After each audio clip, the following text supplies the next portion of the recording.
SaleForce CEO Mark Benioff has outlined three distinct categories driving tech layoffs in the current AI era, according to the San Francisco Business Times, as Bay Area companies continue shedding thousands of positions in what has become the industry's most contentious workforce debate.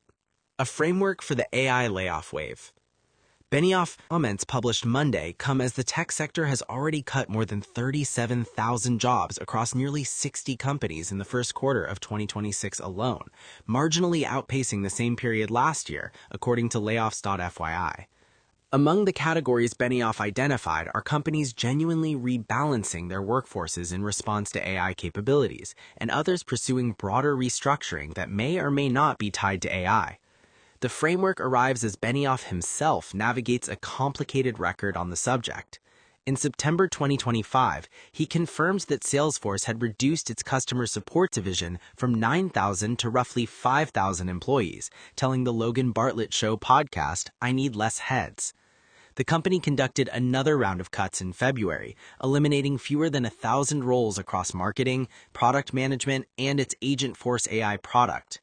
Yet just weeks earlier, Benioff told CNBC that fears of mass AI-driven white-collar layoffs were overblown.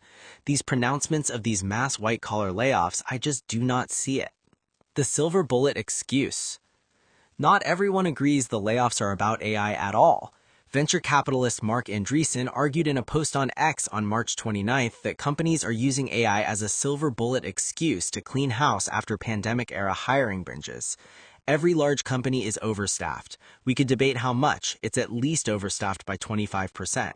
I think most large companies are overstaffed by 50%. A lot of them are overstaffed by 75%, Andreessen said. That skepticism finds support in data. A Harvard Business Review study found that 77% of AI-attributed layoffs are anticipatory, companies cutting roles in preparation for AI, not in response to proven results. A Gartner analyst told Business Insider that most layoffs right now aren't actually happening due to AI, but are instead part of strategies to reinvest funds in AI, hoping for success down the line. The Bay Area bears the brunt. Meta laid off roughly 700 employees in late March, largely in its Reality Labs division, and Reuters reported that the company is planning further cuts that could affect 20% or more of its nearly 79,000-person workforce. Autodesk announced roughly 1,000 layoffs in January, citing strategic shifts tied to AI. Block slashed nearly half its workforce earlier in March, with CEO Jack Dorsey framing the move as an embrace of AI.